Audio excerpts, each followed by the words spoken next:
विगत दिनों में इष्टोपदेश ग्रंथ का स्वाध्याय कर रहे थे। मध्य में पर्वराज पर्यूषण आए, स्वाध्याय को विराम दिया गया और एक लंबी यात्रा में धर्म के पखवाड़े में 15 दिनों में आप सबने विशेष विशेष साधनाएं की, स्वाध्याय किया। पुनः लौट करके अब हम वहीं से प्रारंभ कर रहे हैं जहां से स्वाध्याय को विराम दिया गया था। पेज नंबर 24, श्लोक नंबर 24। आत्म ध्यान का फल यहाँ पर बतलाया जा रहा है। उच्चारण करेंगे। परिसाद्य विज्ञान दास्रवस्य निरोधिनी जायते ध्यात्म योगेन कर्मणामाशु निर्जरा। परिषाद्य विज्ञानादास्रवस्य निरोधिनी जायते ध्यात्म योगेन कर्मणामाशु निर्जरा। अध्यात्म योगेन, अध्यात्म के योग से। किसके योग से? अध्यात्म के योग से। अध्यात्म किसे कहते हैं? जो आत्मा के समीप रह करके अनुभव किया जाता है, आत्मा के स्वभाव में जो रमन किया जाता है, आत्मा को आत्मा के भावों से जो संवेदन किया जाता है, इसका नाम अध्यात्म। अधि आत्म, आत्मा के निकट होने के भाव को, आत्मा के निकट होने की चर्या को, आत्मा के निकट होने वाले जीवन और व्यक्तित्व को अध्यात्म कहा जाता है।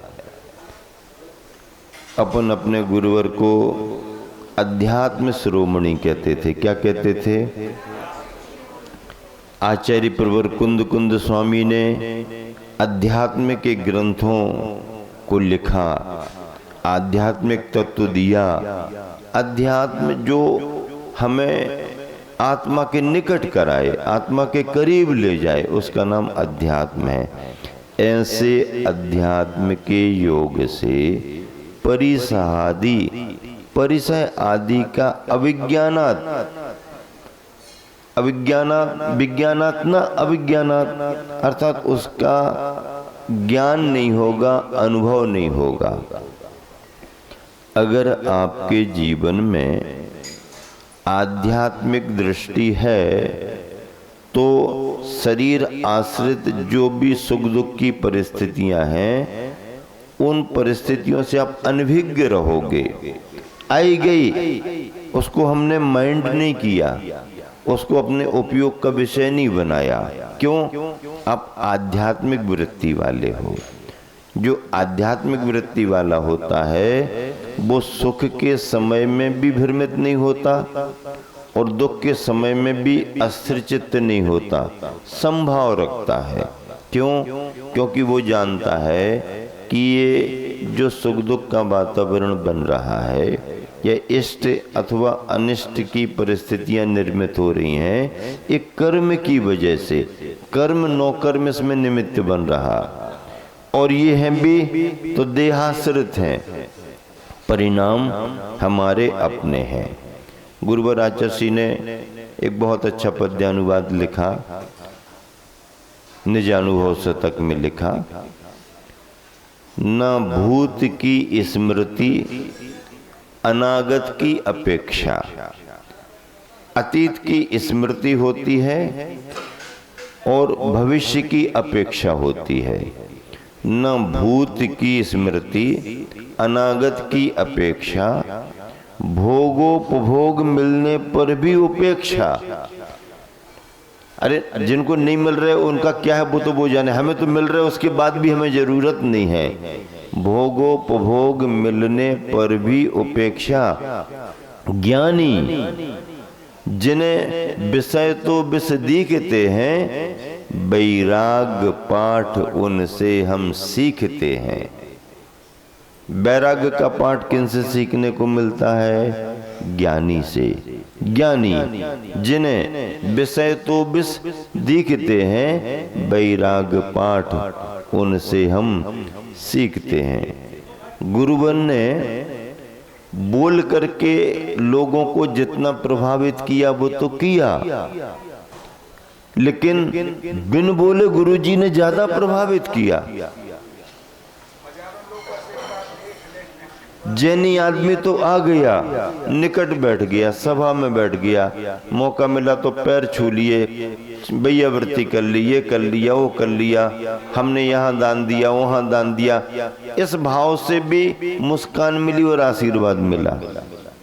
लेकिन रास्ते चलते चलते, बिहार करते करते, नए नए गांव में, बड़े बड़े महानगरों में, छोटे छोटे देहातों में जो लोग गुरुजी आ रहे हैं, निकल रहे हैं, इसको सुन करके रंगोली पूर रहे हैं, पानी से दरवाजा सींच रहे हैं, झाड़ू लगा रहे हैं और हाथ जोड़े खड़े हैं, उनसे आचार्य ने क्या बात की,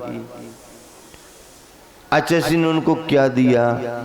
लेकिन ना बात की हो, ना उनकी तरफ दृष्टि गई हो, ना देखा हो, लेकिन आचार्य श्री की जो सद्भावना की वर्गनाएं उनके साथ निकलती हैं, हजारों हजार लोग नतमस्तक हो जाते हैं। और वो उस वीतरागी दिगंबर मुद्रा को देख करके वैराग्य पाठ इनसे हम सीखते हैं। ऐसा जीवन रहा आचार्य का। तो यहाँ पर कहा जा रहा है, अध्यात्म के योग से परिचय आदि का अनुभव नहीं होता। अगर आपने अपनी विचारधारा आध्यात्मिक बना ली तो सर्दी के समय आप सर्दी का एहसास नहीं कर पाएंगे, गर्मी के समय गर्मी का एहसास नहीं कर पाएंगे, क्योंकि विचारों में आपने अपनी आत्मा को केंद्र बिंदु बना लिया। और ऐसा होने पर जिससे आश्रवस्य निरोधिनी, आश्रव को रोकने वाली, कर्म का आश्रव इष्ट अनिष्ट की परिकल्पना से होता है, कर्म का आश्रव राग द्वेष के परिणाम से होता है। तो जब राग द्वेष का परिणाम होगा तो कर्म का आश्रय होगा, और जब ज्ञानी अपनी आध्यात्मिक दृष्टि बना करके अपनी चर्या करेगा तो राग द्वेष का अभाव होगा। राग द्वेष का अभाव होगा तो जो आश्रय हो रहा है वो रुकने लगेगा, और जब आश्रय रुकेगा तो कर्मणाम निर्जरा, कर्मों की निर्जरा आशु जायते शीघ्र होती है। भावार्थ, आत्मचिंतन रूप ध्यान से, किससे? आत्मचिंतन रूप ध्यान से परिसहादि का अनुभव न होने के कारण कर्मों के आश्रयों को रोकने वाली अर्थात संबर पूर्वक निर्जरा शीघ्र होने लगती है। जीवन वही है, चिंतन धारा बदल जाने पर अनुभव बदल जाता है। जीवन वही है, चिंतन धारा बदली नहीं कि अनुभव बदल जाता है। सारा जो भी दारो मदार है वो हमारी विचारधारा पर है। एक व्यक्ति अनुकूलताएं होने पर भी संतुष्ट नहीं है, एक व्यक्ति प्रतिकूलता होने पर भी संतुष्ट दिख रहा है। कोई राजमहल में रोए, राजमहल में रह रहा हो रो रहा है, कोई राजमहल में रोए, कोई पर्णकुटी पत्तों की कुटिया में सोए, सो रहा, कोई चिंता नहीं। कोई राजमहल में रोए, कोई पर्णकुटी में सोए। जन्म की गलियां अलग अलग हैं, मरण का मरघट एक है। जन्म की गलियां अलग अलग हैं। इनका जन्म यहाँ हुआ, इनका जन्म यहाँ हुआ, ये राजघराने में जन्मा, ये मध्यम वर्गीय परिवार का है, ये बिल्कुल छोटा है, ये फुटपाती है, ये है वो है। जन्म की गलियां अलग अलग हैं, लेकिन मरण का मरघट, मरण का मरघट तो भैया एक ही है। इसलिए मैं पर्यूषण में बार बार इस बात पर जोर देता रहा। एक दिन प्रवचन में भी पूरा कि गुरु जी के दो ही संदेश रहे महत्वपूर्ण। गुरु जी ने इन दो बातों पर हमेशा जोर दिया और सबके बीच में रखा। अपने जीवन में वृत्ति बनो, एक बार अपने जीवन में वृत्ति बनो, वृत्ति बनो, वृत्ति बनो। दान मत दो, साधन तुम्हारे सीमित है, कोई बड़ी बात नहीं। आचार्य श्री ने व्यक्ति का कभी आकलन उसके आर्थिक सहयोग से नहीं किया। संपन्नता है, करो, आपका करना जरूरी है, आपकी भलाई इसी में है, करो, प्रेरणा दी। उद्योगपतियों से दान कराया, उद्योगपतियों से क्या कराया? दान कराया, और सामान्य वर्गों में उस दान का उपयोग कराया। तुम्हारे पास ज्यादा है, दे दो, तुम परेशान हो, आ जाओ, कोई बात नहीं, इस काम में लग जाओ, हथकरघा में आ जाओ, करो करो। जिनकी आजीविका नहीं है उनको आजीविका मिली, और जो बड़ी बड़ी सर्विसें करने वाले थे वो सर्विसें छोड़ करके ब्रह्मचारी भैया बहनें बन करके हथकरघा में सेवाएं दे रहे, सेवाएं दे रहे। गरीब, अनाथ, परेशान, व्याधिग्रस्त कोई किसी पर नजर पड़ गई तो आचार्य श्री की करुणा ने उनको सहयोग भी करा दिया। लेकिन आचार्य श्री ने हमेशा जिसकी जो भूमिका है उसको प्रोत्साहित किया, पर दो बातों पर जोर दिया, वृत्ति बनो और समाधि करो। वृत्ति बनो, समाधि करो, वृत्ति बनो, समाधि करो, वृत्ति बनो, समाधि करो। ये लक्ष्य था गुरुवर का। और जब जब भी गुरुजी ने प्रेरणा दी है उसका रिजल्ट भी मिला। वृत्ति बनो आचार्य श्री के मुख से निकला, कितने कितने प्रदेशों में, लिस्ट नहीं बन पा रही। जन जाति की जैसे जनगणना नहीं हो पा रही, जैसे हम लिस्ट नहीं बना पा रहे कितने लोग वृत्ति बने। वृत्ति घर में रहने वाले वृत्ति, पिच्छीधारी तो ठीक है दिख जाते, लेकिन घरों में रहने वाले प्रतिमाधारी वृत्ति कितने बन चुके हैं, काउंटिंग नहीं, कोई रिकॉर्ड लिस्ट नहीं। कितना बनाएंगे, कहां तक बनाएंगे। आचार्य श्री के मुख से निकला वृत्ति बनो, तो सामान्य से सामान्य, विशेष से विशेष, पढ़े लिखे से पढ़ा लिखा, उद्योगपति प्रतिमाधारी वृत्ति बन गए। बड़े बड़े विद्वान भी वृत्ति बन गए। वृत्ति बनने से फर्क क्या होता है, क्या फायदा होता है? गृहस्थ का वृत्ति बनना जिन शासन के श्रावकाचार को जिंदा बनाए रखना है। समाज संस्कारित होगी, वृत्ति बनेगी, श्रावकाचार चलेगा तो मुनि की परंपरा चलेगी। पहले चौका लगाने में कौन लगाएगा, कैसे लगाएंगे, हम तो जानते नहीं, हमें तो पता नहीं। अब चौका लगाने की बात आती है तो घर घर में चौका लगता है, घर घर में उत्साह, कोई विकल्प नहीं, सब सीख गए, सबको जानकारी है। आज श्रावक का धर्म कितना आसान हो गया। वृत्ति बनो, आचार्य श्री ने हमेशा जोर दिया, वृत्ति बनो, वृत्ति बनो, और साथ में समाधि का लक्ष्य बनाओ, समाधि का लक्ष्य बनाओ। पहले बाल ब्रह्मचारी संघ कहा जाता था, युवा संघ कहा जाता था। आचार्य श्री जब थे तो किसी ने कहा आचार्य श्री बाल ब्रह्मचारी संघ है, क्या हुआ इसमें? युवा संघ है आचार्य श्री। तो आचार्य श्री कहने लगे युवा संघ तो है, लेकिन कुछ वर्षों बाद ये युवा संघ पूरा वृद्ध संघ दिखेगा।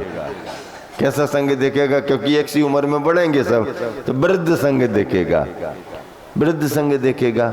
हाँ, तो आचार्य श्री ने कहा कि समाधि की तैयारियां होनी चाहिए।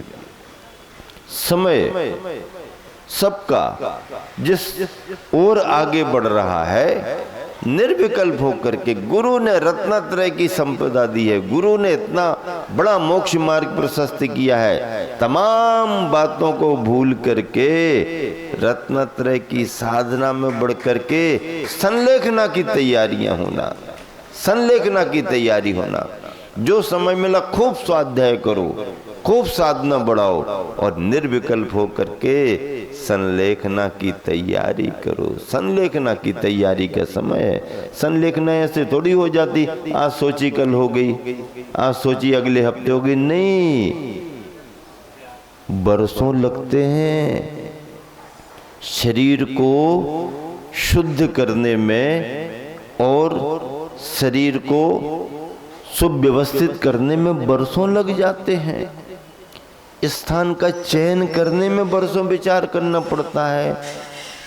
कहाँ कैसा मौसम रहता है, समशीतोष्णता कहाँ है, हमारे शरीर की प्रकृति कहाँ जम सकती है, कहाँ के श्रावक अनुकूल हो सकते हैं, संग कौन सा मिलेगा, किसके पास किसके सानिध्य में किससे निवेदन करके हमको आगे बढ़ना, ये सब चुनने में चयन करने में बरसों निकल जाते हैं। ये संलेखना का अगर लक्ष्य नहीं बनाया, उस तरफ दृष्टि नहीं रखी, तो चटमंगनी पट ब्याह थोड़ी होता भैया। वो तो महापुरुषों के लिए है कि वो एक क्षण देखें और आंख बंद करें तो वो कुछ भी कर सकते। हम तो सब कमजोर शरीर वाले हैं, बरसों तैयारी करना पड़ती है। इसलिए गुरु ने दो बातों पर जोर दिया, वृत्ति बनो, संलेखना करो। वृत्ति बनो, संलेखना करो। इसका चलन शुरू हो गया है। पहले इस तरफ ध्यान नहीं जाता था। घर छोड़ देने को ही वो धर्म मानते थे, या तो घर छोड़ो या घर में रहो। आचार्य श्री ने कहा नहीं, घर छोड़ो वो तो अच्छी बात है, घर नहीं छोड़ रहे तो घर में रहने वाले वृत्ति बनो, घर में रहने वाले वृत्ति बनो।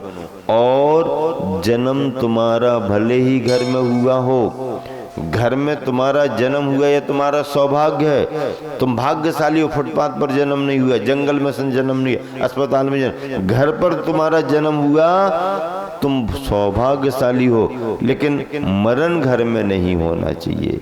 अगर मरण घर में हो रहा तो दुर्भाग्यशाली हो, जन्म घर में हो सौभाग्यशाली हो, लेकिन मरण तो घर छोड़ने के बाद ही होना चाहिए। हाँ, मरण हमारा घर छोड़ने के बाद ही होना चाहिए। क्यों? क्योंकि त्याग के साथ मरण होना चाहिए। अब किसी ने हमसे कहा महाराज जी आप जन्म की बात कर रहे, मरण की, जन्म घर में हो, मरण घर छोड़ करके हो। अब आज तो समय ऐसा आ गया, बच्चे का जन्म भी अस्पताल में हो रहा और बूढ़े होने के बाद मरण भी। अब तो घर की बात ही खत्म हो गई। नहीं, ये कल्चर भी ठीक नहीं है। बच्चों के जन्म अस्पताल में करा रहे, बच्चों और बुढ़ापे में मरण अस्पताल में नहीं। आचार्य जी कहते नहीं, घर में जन्म होना और मरण घर छोड़ करके होना, यही जैन परंपरा है और इसी धर्म में आप सभी को लगना चाहिए। गुरुवर ने जो पद्यानुवाद लिखा उसको सुना करके विराम दे रहे हैं। उसके ऊपर दोहा लिखा है, दोहा पढ़े। परिसादि वेदन परे जो अध्यात्म शुलीन, संबर युत कर निर्जरा शीघ्र कर्म मल छीन। पद्यानुवाद। योगी जन अध्यात्म योग से चेतन में आवाज रहे, मनोयोग को वचन योग को काय योग को साध रहे, परिसहों को उपसर्गों को सहते विचलित कब होते, कर्म निर्जरा आश्रव रोधक संबर प्रचलित सब होते। इस तरह से प्रातःकालीन बेला में इष्टोपदेश का इष्ट उपदेश के साथ आप सभी ने स्वाध्याय किया, शुभारंभ किया और अपनी प्रभात को सुप्रभात बनाने का एक बहुत अच्छा उपक्रम आपने किया। आपकी प्रभात सुप्रभात और जीवन मंगलमय हो, इसी शुभ भावना से विराम देता हूँ।